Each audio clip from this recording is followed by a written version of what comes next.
Muito bem, nós vamos nos colocar em pé para lermos a palavra de Deus. São João, capítulo 6.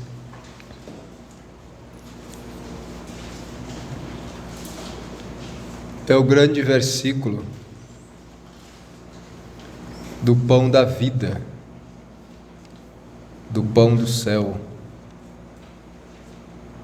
Esse capítulo 6 do apóstolo João, do livro de João, ele é muito profundo, muito tremendo. Ele tem a multiplicação dos pães, que é uma obra maravilhosa de Jesus, e depois Jesus vem mostrando algo maior ainda, que é o pão do céu.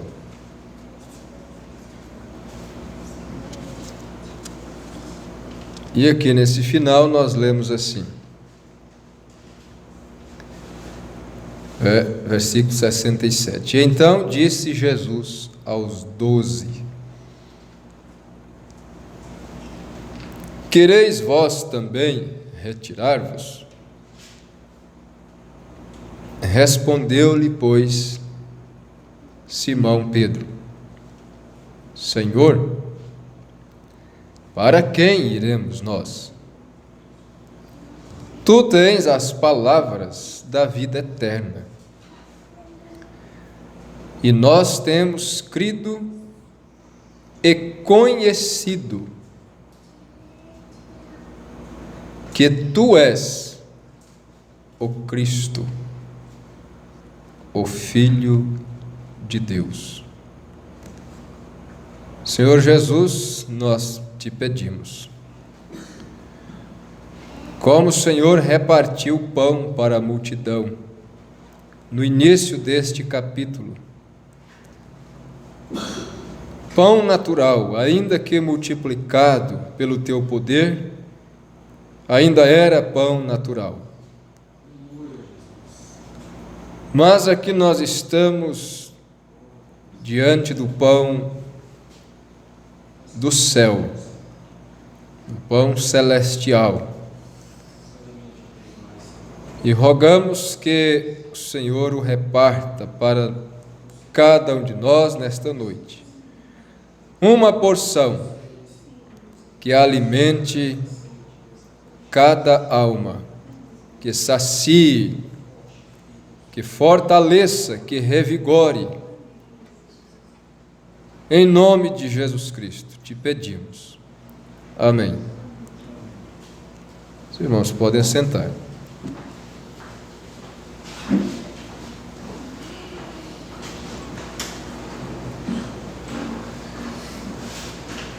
A gente dá vontade de começar do começo do capítulo 6. Falar sobre esse pão.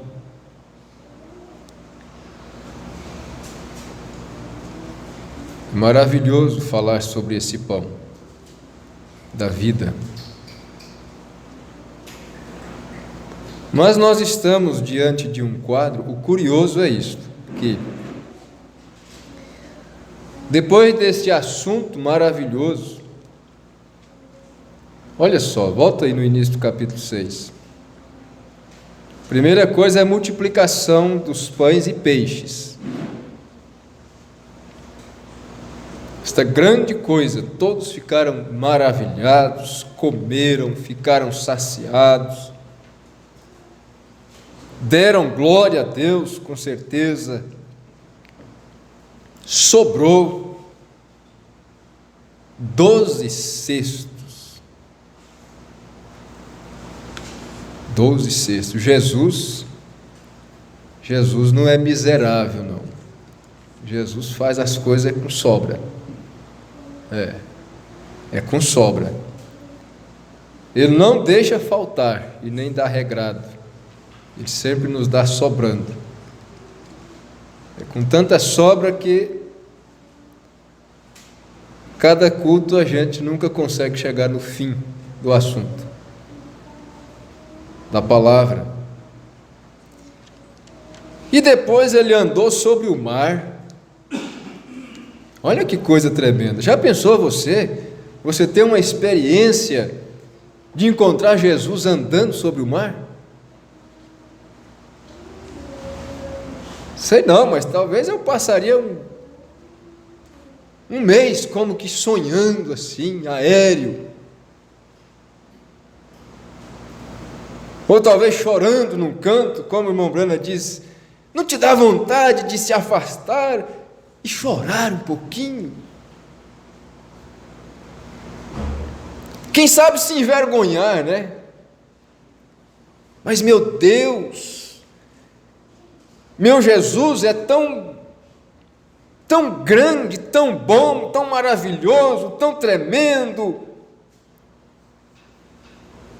E eu sou a pessoa que sou. Reclamo, duvido, murmuro. Às vezes faço de conta que sou uma obra largada. Como o profeta mostra nas eras, na era de Laodiceia, se eu não estou enganado, que ele, Cristo, é o Criador e sustentador. E ele diz, e nós nos especializamos em pensar que ele é um Deus que depois de ter feito tudo, ter criado, largou a sua criação para lá e se tornou um grande Deus impessoal que se mantém longe e não cuida de nós. Mas isso não é assim. Em todo tempo ele está dizendo, eu sei, eu estou vendo, eu conheço.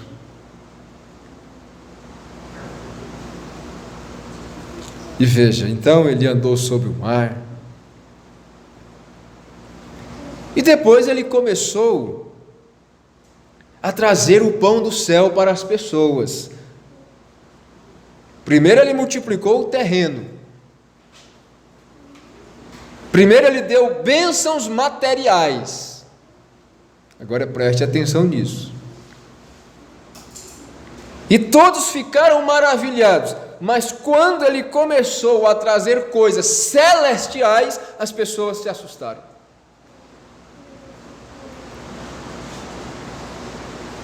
Porque você vai ver que quando chega aqui no final do capítulo, no verso 66, diz assim, desde então muitos dos seus discípulos tornaram para trás e já não andavam com ele.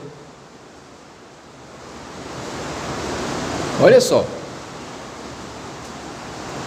Logo em seguida, depois dele multiplicar pão, andar sobre o mar, e enquanto ele estava dando bênçãos materiais, estava tudo bem.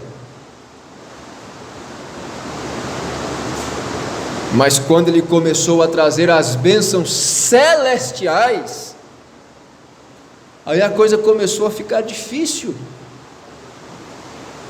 Por quê? Porque o celestial ele combate com o carnal. O carnal não aceita o celestial.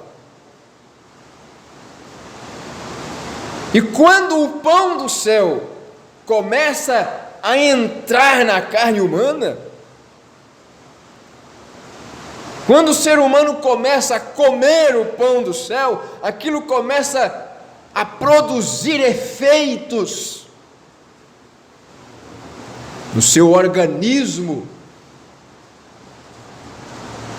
começa a produzir efeitos no seu espírito. E olha, muitas vezes Hoje não é muito mais assim, mas há alguns anos, né?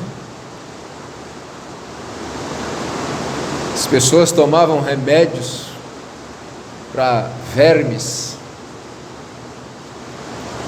Ah, mas que efeitos aquilo causava. Aquilo muitas vezes deixava a pessoa doente de cama. Mas era para o bem. Estava matando o que estava lá dentro, matando a pessoa.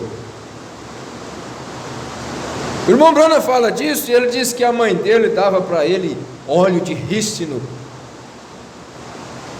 e ele tampava o nariz assim, e engolia aquela coisa, e dizia: "Oh, mãe, isso me faz tão mal." E ela dizia: "Se isso não te fizer mal, não pode te fazer bem."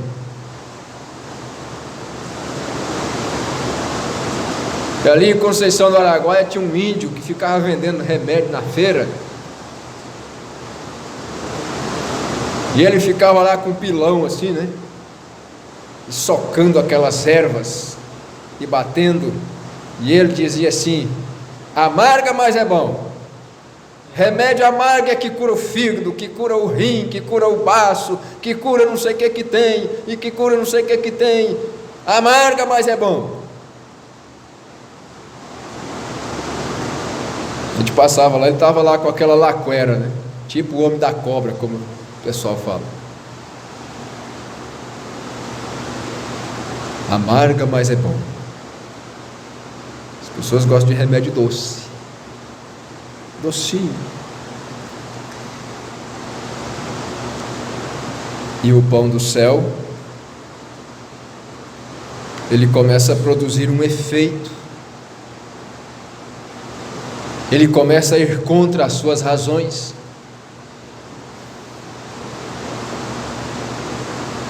Uma das primeiras coisas que a palavra de Deus faz é começar a cortar as razões humanas.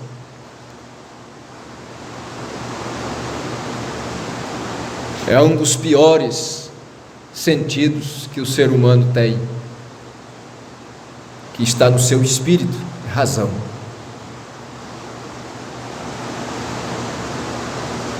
Mas chega a se dizer assim: o caminho do inferno está marcado pelas razões. Cheio.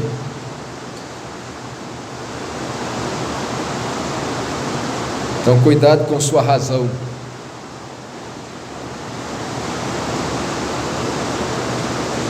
E o que aconteceu aqui foi isto. Eles começaram a arrazoar quando Jesus começou a dizer assim: "Eu sou o pão vivo que desceu do céu." Como? Você é um homem? E é pão?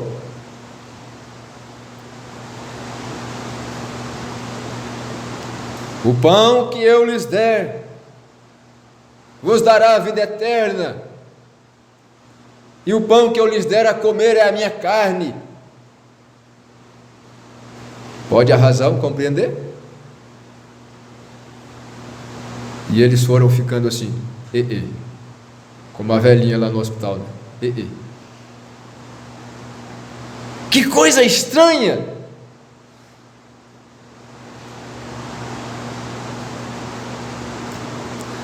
Mais uma coisa ele afirmou aqui,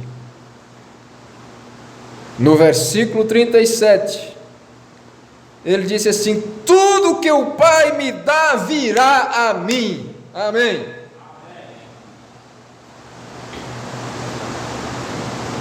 Você notou que Jesus nunca foi atrás de ninguém?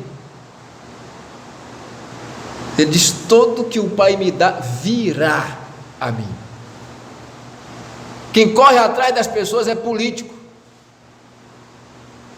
Jesus nunca foi político. Jesus nunca se candidatou. Ele diz: "Todo que o Pai me dá virá a mim." Não precisa preocupar. Virá. "E o que vem a mim, de maneira nenhuma o lançarei fora." Aleluia.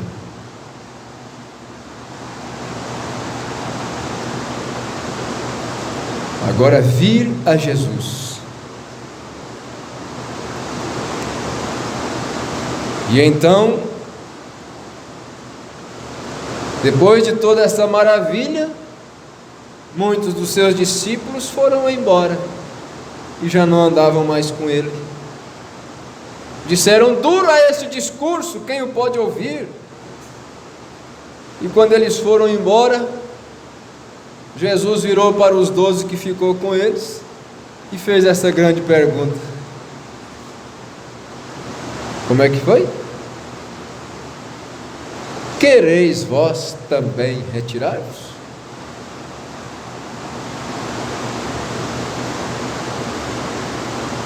Por que vocês não vão também?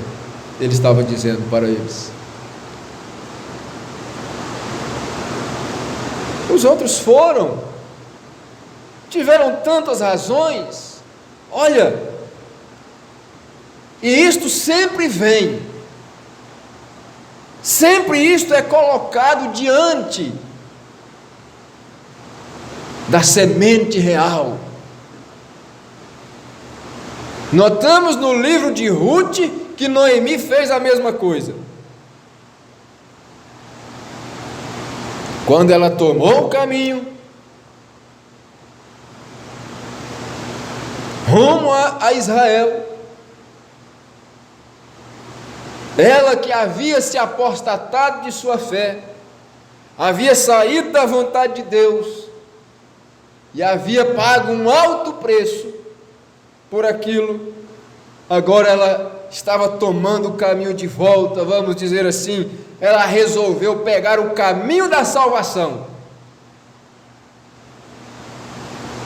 Suas 2 noras,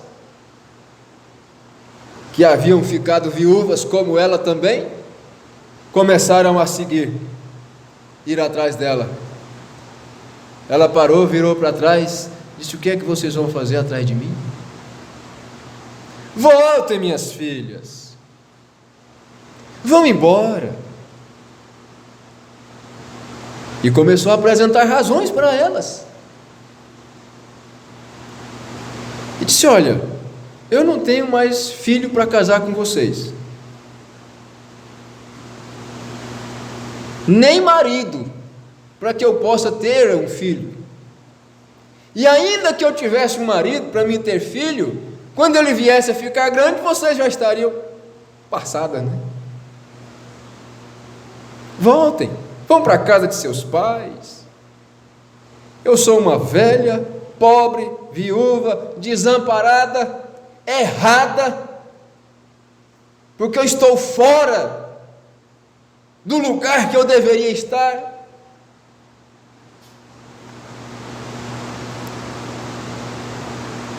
Naquele momento estava, vamos dizer assim, carregando uma maldição, porque uma maldição para era uma maldição para todo judeu deixar a terra da promessa, o que ela havia feito. E como falamos outro dia, acho que foi domingo passado, né, sobre águas de Mara, ela estava em suas águas de Mara, tanto que quando ela foi chegando em Israel, todos disseram: oh, não é aquela Noemi que está voltando? E Noemi significa graciosa, maravilhosa, acho que é graciosa. E ela dizia: não me chamem Noemi, mas me chamem de Mara, porque grande amargura tem caído sobre mim. Então ela apresentou as razões para as suas noras, disse: voltem, minhas filhas. E então uma delas disse: sabe, minha sogra, a senhora tem razão, vou voltar. A abraçou, a beijou e foi embora. Mas a Ruth disse assim: não me instes para que te deixe, porque onde quer que tu fores, irei eu. Teu povo será o meu povo, o teu Deus será o meu Deus. Onde quer que pousares, ali eu pousarei também. Onde quer que morreres, também morrerei eu. E me faça o Senhor assim outro tanto, se alguma coisa nesta vida me fizer separar de ti. E a Noemi não pôde fazê-la voltar atrás. E você vai seguindo a Bíblia, e você vai achar ela, sabe onde? Na genealogia de Jesus, na linhagem dos ventres que trouxe Jesus, o Salvador do mundo. Porque gerou um filho de Boaz, e aquele filho teve um outro filho, que se chamou Jessé, e de Jessé veio Davi, e de Davi veio Salomão. Reis nasceram dela. E mais tarde o próprio Senhor Jesus Cristo na sua linhagem.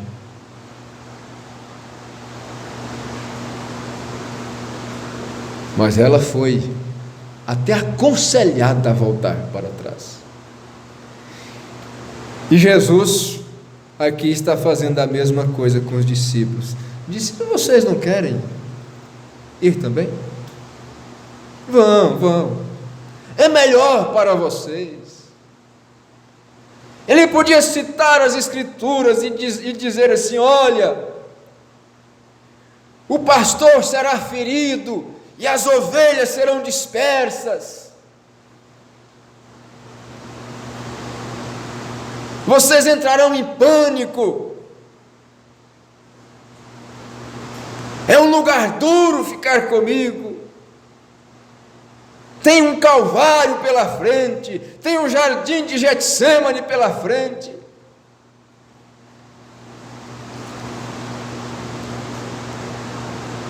Mas Pedro havia visto naquele Jesus algo diferente, diz o profeta. Havia encontrado algo mais, que nem mesmo o próprio Jesus podia fazê-lo voltar atrás mais. Isto é que é experiência cristã, isto é que é revelação dos mistérios de Deus. Nem o próprio Jesus podia fazê-lo voltar atrás, convencê-lo a voltar atrás. Ele disse: para quem iremos nós? Tu tens as palavras de vida eterna. Em outras palavras: mestre, eu não posso compreender, e esse sermão é duro, e isto é difícil, mas uma coisa dentro de mim continua me dizendo que tem vida eterna nestas palavras. Amém. Eu não posso voltar, eu não posso deixar, eu tenho que cumprir esta profecia. Todo aquele que o Pai me dá virá a mim. E eu queria falar era sobre isso, as 7 razões que temos para vir a Jesus.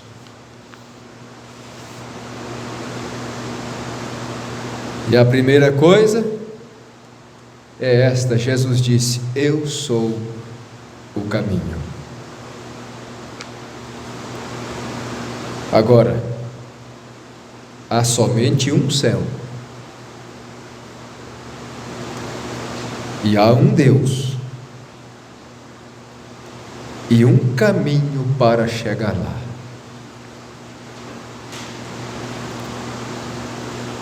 Certa vez eu vi um pregador pregando e dizendo assim: olha, qualquer denominação que você entrar, você está indo para o céu. É como você ir daqui para Goiânia. Tem muitas empresas vendendo passagem, qualquer um que você entrar, você vai chegar lá. O caminho é o mesmo, só as empresas que são diferentes. Eu pensei ser um hipócrita sem revelação. Você acha que as coisas de Deus são como as coisas dos homens? Você acha que Deus é um comerciante?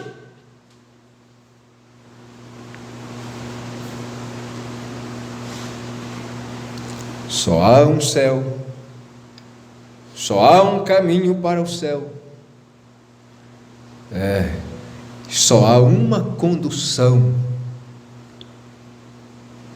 que vai por esse caminho, porque Isaías 35 diz que esse caminho é um alto caminho e o imundo não passa por ele. Portanto, nenhuma denominação imunda edificada por teólogos passa por esse caminho. Porque tudo que é feito pelas mãos dos homens é imundo para Deus. Nenhuma escola de profetas passa por esse caminho. É imundo para Deus. A única coisa que passa por esse caminho é a própria palavra de Deus, que é pura, que é como o cristal, que é como a água da vida, porque ela não é manufaturada. A palavra de Deus não. Mas denominações, religiões, fundações humanas, sabedoria humana. Paulo disse: olha, eu não vim a vós com sabedoria humana. Pelo contrário, tudo que eu aprendi nos seminários, eu considerei como esterco, para que eu pudesse ganhar a Cristo. Ai, meu Deus, que pena que eu fico quando uma pessoa vem toda feliz dizer assim: olha, eu agora vou fazer um curso de teologia.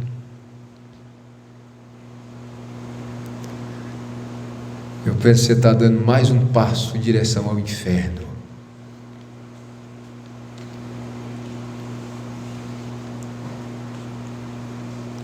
Porque o imundo não passará por ele. Essa coisa vendida, troca de dinheiro, enriquecendo homens,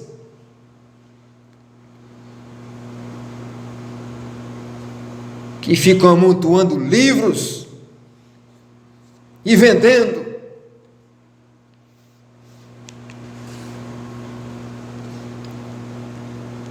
Porque é para isso. O objetivo é vender livros, é ficarem ricos, ficarem famosos.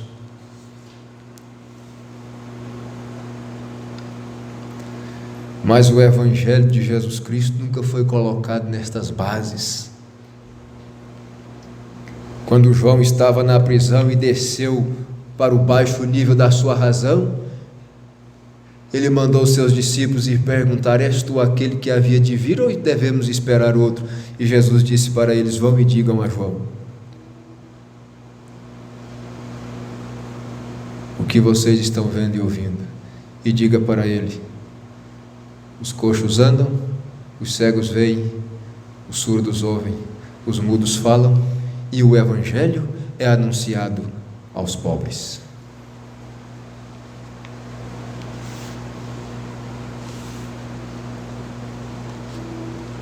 Você já viu cursos de teologia ser distribuído para os mais pobres?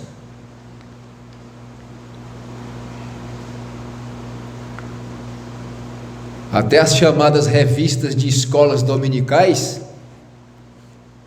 as dos mestres são mais caras. Adquire quem tem mais dinheiro. Imundície. Com razão Deus disse desta era de Laodiceia: olha, você me causa vômitos, nojo, vomitar-te-ei da minha boca. porque é nojento. Mas a palavra de Deus, ela chega nas mãos de quem quiser, com dinheiro ou sem dinheiro. Quem tem dinheiro, quiser comprar uma Bíblia mais cara, de capa mais bonita, de seja lá o que for, tudo bem, mas o conteúdo é o mesmo.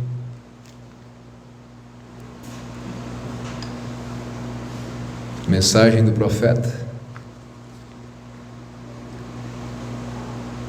chega na mão de quem quiser, sem custar um centavo. Qualquer uma delas.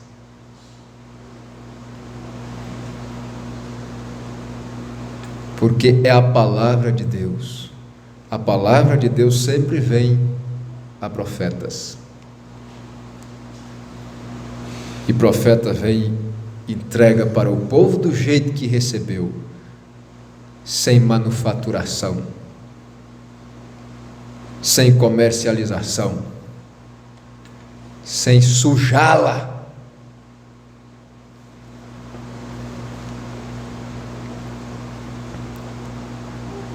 Há muitos caminhos, mas somente um caminho para se chegar lá. E Jesus disse: eu sou esse caminho. Agora nós tentamos fazer outros caminhos. Nós tentamos dizer que há outros caminhos. Temos o caminho do credo e tentamos seguir isso. Muitos de nós em igrejas temos um certo credo e nós aceitamos e executamos, e isso pode estar bem, como cobertura de folha de figueira. Mas se você vai para o céu, você tem que passar por Jesus, porque Ele é o caminho. Não pode haver nenhum outro caminho para se ir ao céu, somente por Jesus. Temos caminhos que chamamos nossa denominação. Pergunta-se a um homem hoje: você é cristão? Oh, eu sou metodista. Você é cristão? Sou batista. Sou presbiteriano, sou pentecostal, sou nazareno, ou algo assim. Essa não é a questão. Para ser cristão, é necessário estar em Cristo. E há somente uma maneira de se entrar em Cristo, e não é através de credos ou através de igrejas, mas através do batismo do Espírito Santo. Temos de nascer de novo. Foi a grande primeira doutrina de Jesus, São João capítulo 3. Aquele que não nascer de novo não pode ver o reino de Deus.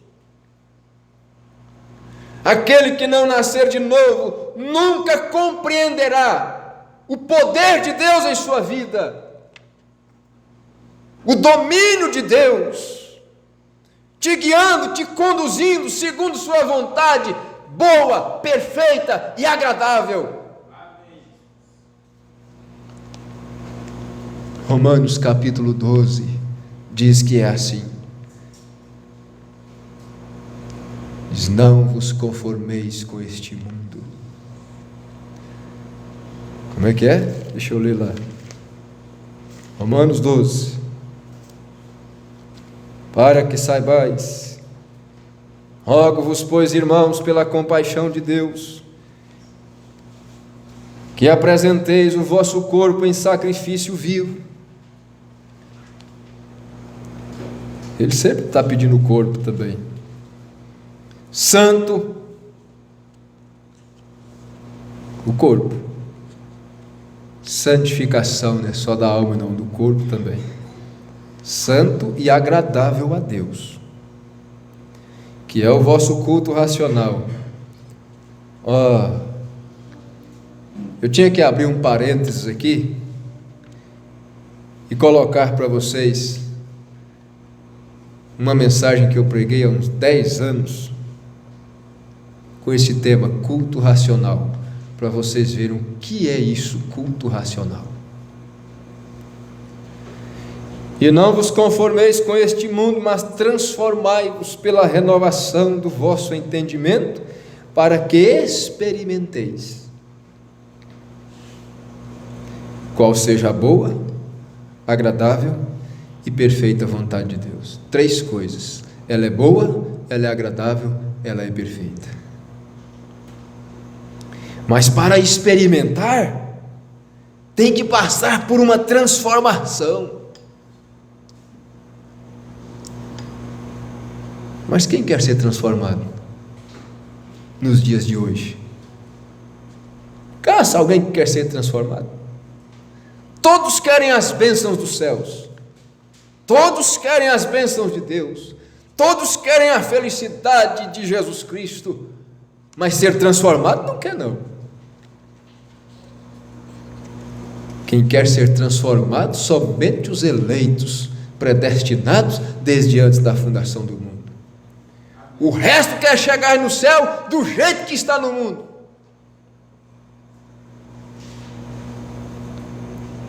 O resto quer viver, experimentar a boa, agradável e perfeita vontade de Deus sem ser transformado. Mas tem que ser transformado. Tem que ser inconformado com esse mundo. Observe isso. E Paulo disse isso, olha só, irmãos, rogo-vos. Você já ouviu alguém dizendo assim para outra pessoa: pelo amor de Deus, por compaixão de Deus. É um pedido da alma, lá do profundo, e Paulo dizendo: irmãos, rogo-vos, rogo-vos, rogo-vos. Implorando quase para as pessoas quem podia dar mandamentos, se humilhando, vamos dizer assim, dizendo: rogo-vos, pois, irmãos, pela compaixão de Deus, que apresenteis os vossos corpos em sacrifício vivo, ofereça o seu corpo em sacrifício a Deus. Para de ficar dormindo. Domingo de manhã vem para a escola dominical, ouvir a palavra de Deus. Para de satisfazer seus desejos em outras coisas e ocupe-se com a palavra de Deus. Gaste tempo com oração, deixe o joelho doer um pouquinho no chão. Apresente os vossos corpos, santifique esse corpo, lave esse corpo, troca a roupa desse corpo. Tiago disse: salvai alguns, aborrecendo até a roupa manchada do pecado. Sabe, se fosse possível, todos que vêm a Cristo, o problema é porque custa dinheiro, né? Mas todo mundo que aceita Jesus deveria pegar todas as roupas que usou lá pelo mundo, e aqui e ali, e se eu pegar tudo, botar ali, tocar fogo, e comprar roupas novas, e orar sobre elas.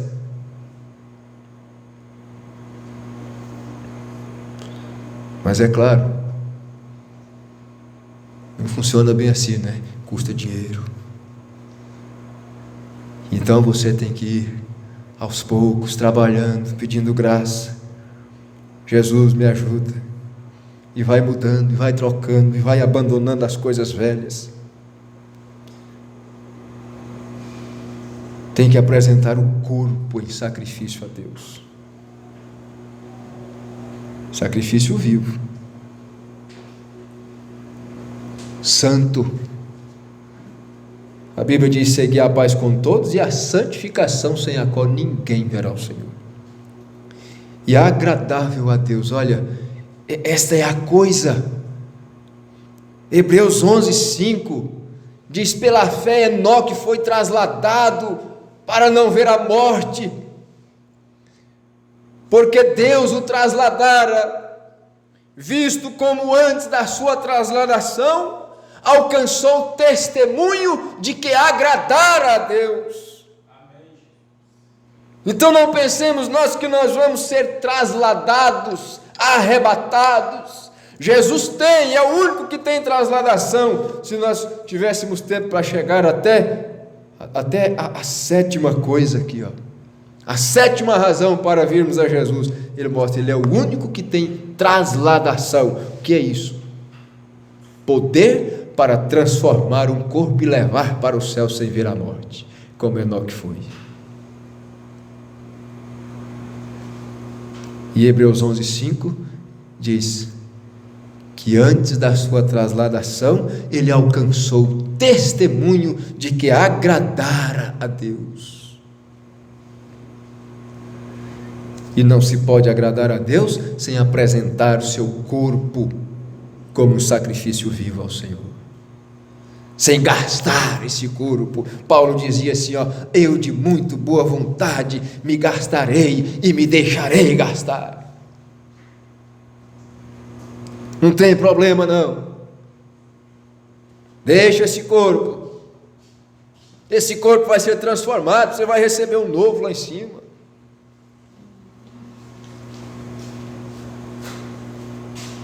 E não vos conformeis com este mundo.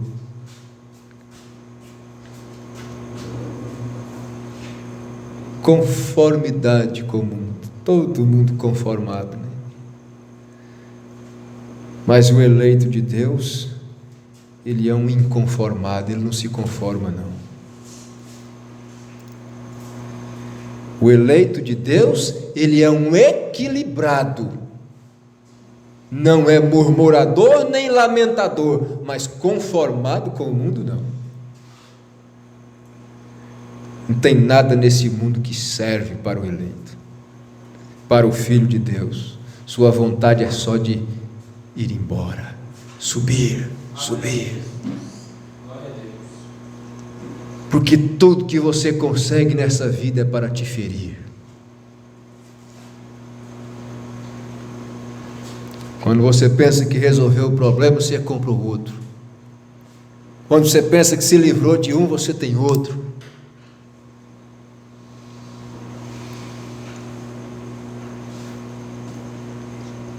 Você pode estar sofrendo como for, por falta de dinheiro. Se você arrumar muito dinheiro, você vai ter muito mais dor de cabeça e problema e sofrimento de novo. É assim. Não vos conformeis com este mundo. Mas veja só, mas transformai-vos pela renovação do vosso entendimento. O seu próprio entendimento não serve para esta jornada, para este caminho. Não. Tem que ser transformado, para que experimenteis. Quer experimentar a boa, agradável e perfeita vontade de Deus? Tem que passar por isso aqui, ó. Apresentar o corpo em sacrifício vivo, santo e agradável a Deus, não se conformar com o mundo e ser transformado, ter o entendimento mudado, transformado, o entendimento aberto. Isso está na Bíblia. Os próprios discípulos, depois da morte de Jesus, um foi para um lado, outro foi para o outro. Pedro disse, eu vou pescar, e os outros disseram, nós vamos também, e cada um tomou um rumo diferente, todos tristes, amargurados com a morte de Jesus. E dois deles pegou o caminho e disse, nós vamos para a nossa aldeia, nós vamos para Emaús.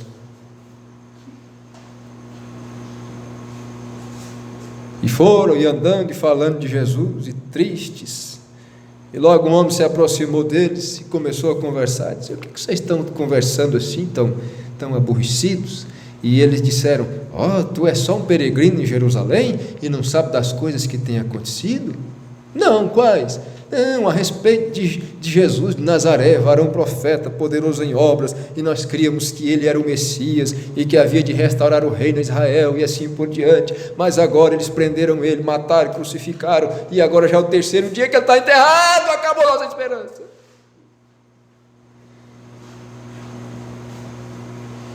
E Jesus começou a citar-lhes a Bíblia.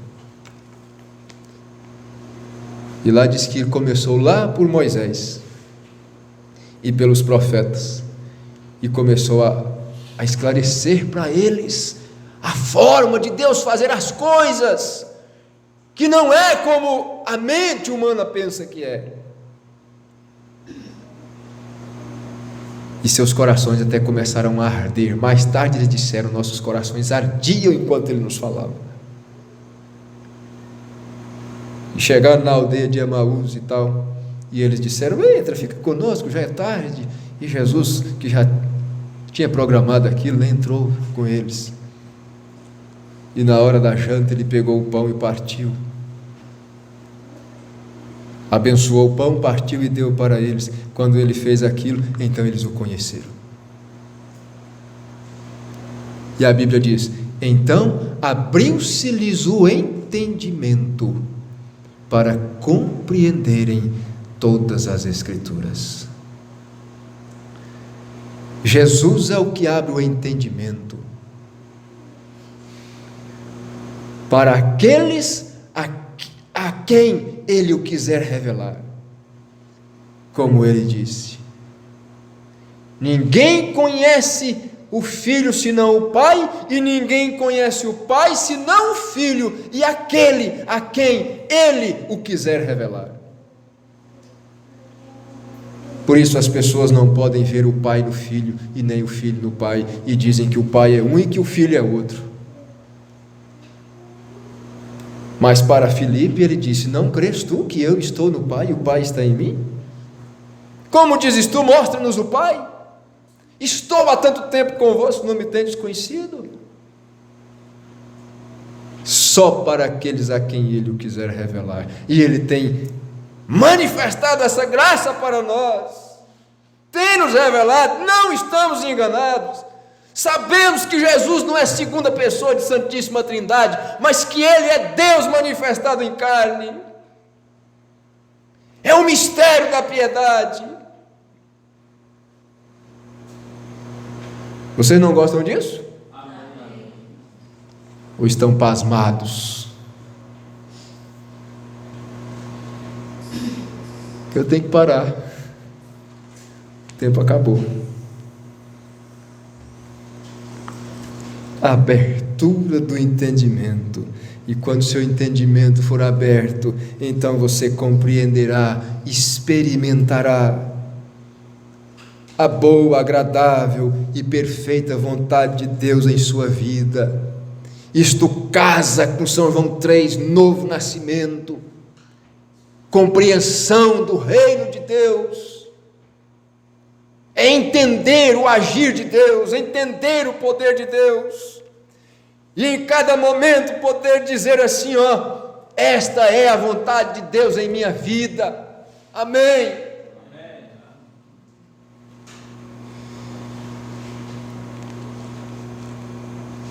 Seja ela boa ou dolorosa, eu sei que é a vontade de Deus.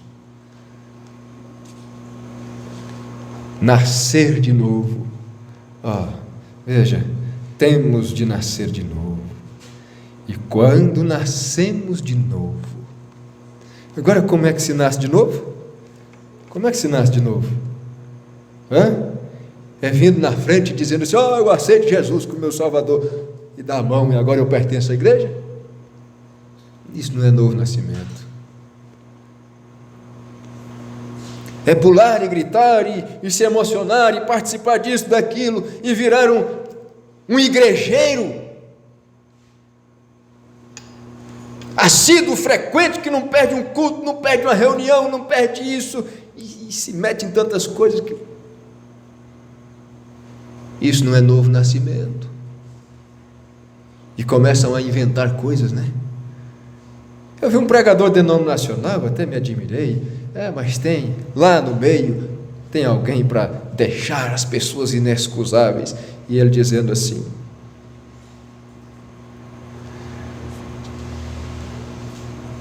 tem gente que diz que está fazendo a obra de Deus, mulheres que gostam de fazer a obra de Deus, mas chega lá na casa dela, a casa está só a bagunça, os filhos estão largados de qualquer jeito, não tem comida pronta para o marido, não tem roupa lavada. Ele dizia: você está pensando que você vai para o céu? Eu falei, coisa boa. Está pensando que vai para o céu? Porque diz que está fazendo a obra de Deus? Sendo que a primeira obra que ela deveria fazer era cuidar da casa dela, cuidar das roupas do marido, das crianças, da comida e tal. Essa é a obra. Então eu disse para aquela pessoa que me mostrou, eu disse, ainda está faltando uma coisa aí. Isso é bom, é verdade, mas ainda está faltando uma coisa. Ele não disse que a Bíblia proíbe elas de fazer isso.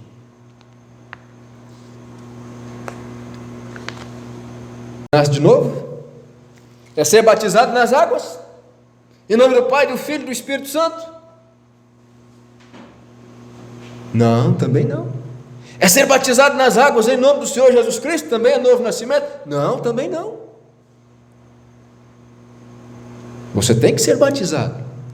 A Bíblia diz, arrependei-vos cada um de vós e sede batizados em nome do Senhor Jesus Cristo para a remissão dos seus pecados. E, agora aí vem, e, algo que acompanha, e recebereis o dom do Espírito Santo. Isso é novo nascimento. Não existe tal coisa como novo nascimento depois ser cheio com o Espírito Santo. É a única e mesma coisa. 1 Coríntios capítulo 12 versículo 13 diz assim, pois todos nós fomos batizados em um Espírito, formando um corpo.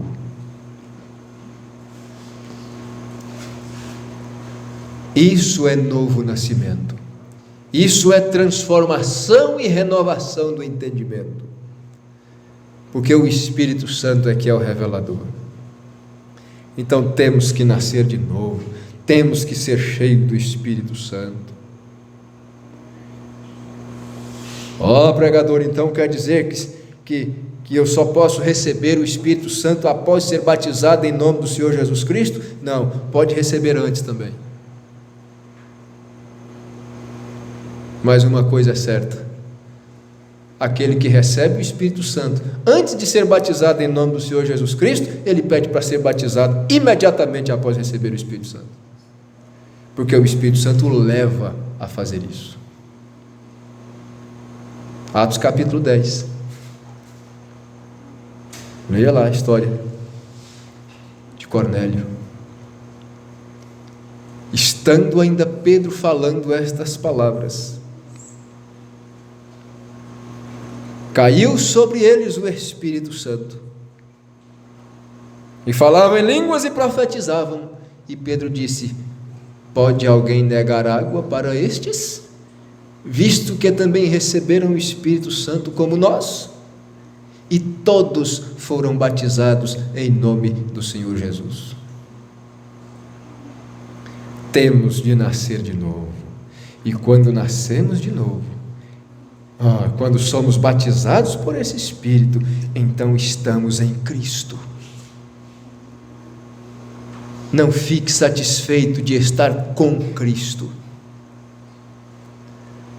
Não fique satisfeito de estar com Jesus, ou Jesus estar com você, não. Você precisa de estar em Cristo e Cristo em você. Se vós estiverdes em mim e minhas palavras estiverem em vós, pedireis tudo o que quiserdes e vos será feito. Amém. Eu posso pedir então para ficar rico? Se o Espírito que está em você te guiar a pedir para ficar rico. Por quê? Porque você quererá aquilo que Deus quer para você. A Bíblia diz assim, é Ele que opera em vós, tanto o querer como o efetuar. Você nunca vai querer algo que Deus não quer para você. Você nunca vai desejar algo que Deus não deseja para você. O diabo pode vir na sua mente e te incentivar a isto, aquilo outro, e você pode até pensar, mas lá dentro, uma vida estará dizendo, não, não, não. Isso não é de Deus. Deus não quer isso para você. E você terá que sufocar aquela voz da alma, atropelá-la, para desobedecer, para fazer o contrário da boa, perfeita e agradável vontade de Deus e pagar um preço por aquilo, para voltar à sua posição. Quando nascemos de novo, então estamos em Cristo. E se você está em Cristo, aleluia, você está no caminho, porque Ele é o caminho, a verdade e a vida. E nós vamos ficar só com esta primeira razão para vir a Jesus. Por que devemos vir a Jesus? Porque Ele é o caminho, o único caminho que guia para os céus de luz. O Senhor te abençoe, o Senhor te dê fé, o Senhor te ajude a entrar no caminho e permanecer no caminho.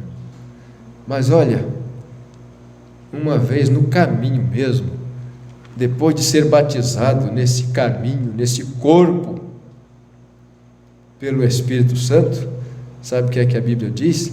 Você está selado até o dia da redenção, nunca mais você sai dele. Uma vez eu andei no caminho, depois eu saí. Não, você chegou perto, você andou na margem assim, mas entrar mesmo no caminho não entrou não, porque depois que você é selado dentro, mas nunca ninguém te tira.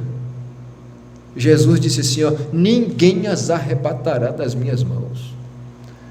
Você pode até cair, mas cai dentro do caminho, levanta dentro do caminho e continua. Você pode tropeçar, mas é no caminho. Você pode se prostrar e ficar ali, demorar um pouquinho, mas é dentro do caminho.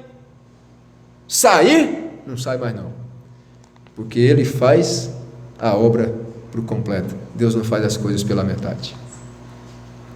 Amém? Amém. Graças a Deus. Senhor Jesus, sele estas palavras nos corações das pessoas, de cada um de nós, ó Pai, e que consolo é para nós, que tendo sido batizados por um Espírito neste corpo de Cristo, nós podemos até fraquejar, tropeçar, errar e tudo mais, mas é dentro do caminho. Não há portas de saída deste caminho. Uma vez que entramos, nós vamos chegar lá. Aleluia. Te agradecemos, Pai, Tu és tão bom para conosco. Continue abençoando, curando, dando saúde física e espiritual para os Teus filhos.